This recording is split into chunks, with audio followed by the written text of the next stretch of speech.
like to smile in the future, but through whatever you see, through all the rain and the pain, you gotta keep your sense of humor. They say they told the suspects to stop. They ran. One of those suspects had a gun. I only heard a bang. I didn't know if it was a gunshot or what it was. I can't even express how I feel right now. A Cincinnati sheriff's deputy was fatally struck by a car while directing traffic during a graduation. Cincinnati police say the driver is the father of an 18-year-old who was shot and killed by police yesterday. Thursday, May 1st, 2025. Cincinnati police arrived at the 2500 block of Warsaw Avenue around 9:30 a.m. after becoming aware of a vehicle that was recently stolen out of northern Kentucky.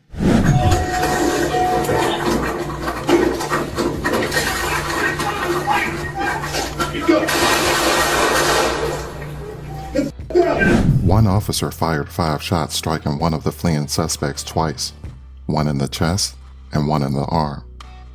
The suspect would be pronounced deceased at the scene. Officers responded here to the Westview Apartments. They're right off of Warsaw Avenue at about 9:30 this morning. When they arrived, they saw 4 suspects standing back in this parking lot area near that alleged stolen car. They say they told the suspects to stop. They ran. One of those suspects had a gun. They encountered somebody with a firearm who did not want to comply with the officer's commands to stop. So the officers have to do what they have to do. Cincinnati Police Chief Teresa Fiji at a press conference after one of her officers shot and killed one of the suspects. This is the car in question, a Kia SUV. Afua Yoboa says she came home this morning at about 9 and saw 3 men sleeping in the car. She did not think much of it and went inside. Then, 30 minutes later, I only heard a bang. I didn't know if it was a gunshot or what it was. I don't watch TV often, so it's pretty quiet in my unit. this is doorbell cam video from her home. Police say all 4 men took off running when they told them to stop. 3 got away. The one with the gun did not. A firearm was recovered near where he collapsed at the scene. Do you know whether the officer was fired upon or at least aimed at, or was he shot in the back? Yeah, so right now the homicide unit is doing their investigation. Police used dogs and drones to track the other 3. They caught 2 of them not far from the complex. The 4th is still on the run. And that suspect will later be identified as 18-year-old Ryan Hinton. He had just celebrated his 18th birthday less than a month prior. Police say they approached a stolen car in East Price Hill when 4 men got out and ran. Cincinnati police say Hinton Jr.'s son, 18-year-old Ryan Hinton, ran from officers. Although it's hard to see in this body camera footage, police say the young man had a gun and pointed it towards the officer. We cannot allow individuals to flee from officers with a loaded firearm aimed at them. When this happens, the outcome is almost always tragic. Police arrested 2 of the suspects the same day. They are 19-year-old DeAnthony Bullocks and 18-year-old Jarrell Austin. They are charged with obstruction and receiving stolen property. After a days-long search, Cincinnati police say they have now also arrested the final suspect in that case, 18-year-old Sincere Grigsby. He's charged with receiving stolen property and felony obstruction of official business. During a press conference, Cincinnati police chief would show clips of the body cam footage. Clips and still images from the officer's body cam show 4 individuals who were in the car scatter when police pulled in. Suspect, it was very difficult to see. Really shows how vulnerable the situation is. But it was difficult for us to see if the suspect pointed his gun at the officer or whether he just had a gun and was shot because he had a gun. Can you tell why the officer shot the suspect? Yeah. So just to kind of give you a frame of reference, the individual is running with a firearm in his hand. The officer is running, so the body camera is kind of jolting as the officer's running. What that leaves us with is a very blurred image, unfortunately. However, based on the officer's interviews, the officer who did discharge his firearm said that when the individual came out between the dumpsters, he had the firearm in front of him. It was in like a bladed position, and it was pointed at the officer. And he felt threatened for his life, and that's why he discharged his firearm. So the officer Yes. Does the video and or other officer testimony back that up? I'm not going to get into that now. You saw the video. This is what we have to work with.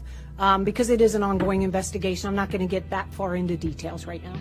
The police chief said the officer who fired the shots said that when Ryan came through the dumpsters, the gun he had in his hand was pointed at the officer. For news tonight, Cincinnati police are sharing body camera video of the moments that led to an officer involved and of a suspect in East Price Hill. This video is very fast. We're talking about 6 seconds. 6 seconds from the time that officer got out of his vehicle and fired those shots. I do want to warn you, what you're about to watch could be hard to see. He's got a gun! He's got a gun! On your right! On your right! In a matter of seconds, it all began with a stolen vehicle, a Kia from Edgewood, Kentucky. GPS tracking led the investigation here, a condo complex in East Price Hill. Officers arrived and Chief Terry Thigi explains what happened next. All 4 individuals get out and start running. On your right! On your right! Some in different directions. So officers decide which individual they're going to pursue. One officer decides to pursue the individual who we now know had a firearm in his hand. At some point, the person with the gun slips. They heard the metal from the firearm hit the concrete. This individual gets up, still has the firearm in his hand, and continues to run through the dumpster. The officer who fired the shots was chasing another suspect before he made contact with the armed suspect. 4 to 5 rounds were fired. The suspect was hit twice, given medical care right away, and died. Thigi says this is the gun the suspect had.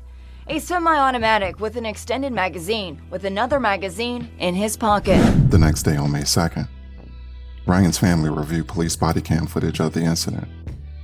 After watching the body cam footage, it's reported that Ryan's father, Rodney Hinton Jr., walked out and left the police station. Later that afternoon, police scanner traffic indicated an officer down near the University of Cincinnati. We need this shut down right now. Officer down, officer down. A Cincinnati sheriff's deputy was fatally struck by a car while directing traffic during a graduation. But Cincinnati police say he was directing traffic ahead of University of Cincinnati's graduation ceremony when a car struck him and a pole. The deputy and the driver of the car were taken to UC Medical Center, where the deputy died. Cincinnati police say the driver is the father of an 18-year-old who was shot and killed by police yesterday. Driver of today's vehicle that struck a deputy has a family relationship with the 18-year-old that we shot yesterday. Police have since identified the driver as Rodney Hinton Jr. Rodney Hinton Jr. is now charged with aggravated for the deputy's death. Well, investigators said that this afternoon that he is in critical condition but is alive. Again, he has been charged, or rather arrested, for aggravated of hitting and that deputy. Rodney would make his first court appearance on Saturday, at which time the judge ordered him held without bond. Our local law enforcement officers are grieving this evening after a Hamilton County deputy died after he was hit by a car. The man accused of hitting him made his first court appearance today. Rodney Hinton Jr. was arrested on a charge of aggravated. Police say it appears from witnesses that he deliberately struck the deputy. Now police reported he was in critical condition on Friday afternoon, but he appeared in court this morning for an arraignment on an aggravated charge. A very challenging morning in the courtroom. Rodney Hinton Jr. appearing to show no remorse for that alleged attack. As he was being escorted out of the courtroom, he appeared to shout at deputies he's going to be gone forever, though it's unclear if he's referring to the deputy that he's accused of or his son, who was by a Cincinnati police officer on Thursday. Prosecutors say witnesses watched Hinton stop his car outside of graduation ceremonies for students at the University of Cincinnati, then ram the recently retired deputy who was outside his vehicle conducting traffic, ultimately ending his life. My condolences go out to the officer and the Hinton family. And although tragic on both sides, I think many of us can't help but to sympathize with Rodney. I mean, being a father myself, I could only imagine the amount of pain that he's going through, especially after viewing that body cam footage. Various narratives have emerged from different media sources, and some social media users have created their own. One social media user posted that she was present and actually witnessed the crash that took the officer's life. She went on to claim that it was actually a woman who hit the officer and not Rodney. Another social media user claimed that the vehicle wasn't actually stolen. It was delinquent on payments, and therefore it was reported stolen, but Ryan and his friends didn't actually steal that vehicle. But regardless of the circumstances, 2 lives were lost and a third is forever changed. And they're trying to say that it was premeditated. But I want to know y'all thoughts on this one. Do y'all think that Rodney should get a bond? Let me know down below. And if you haven't already and you digging the content, make sure you give this video a thumbs up and subscribe to the channel, because I got more videos coming. And I'm going to catch y'all in the next one. I can't even express how I feel right now about, I'm angry because it shouldn't have never happened. I want to find out exactly what steps was taken and the protocol. And if everything comes out that it's not what it should have been, we need to do something about change in training and diversity and understanding us as a black culture. Yikes, you'll be like, hey yo, what's the price? Yikes, when it come to me, I do nothing twice. Yikes, 223, got you taking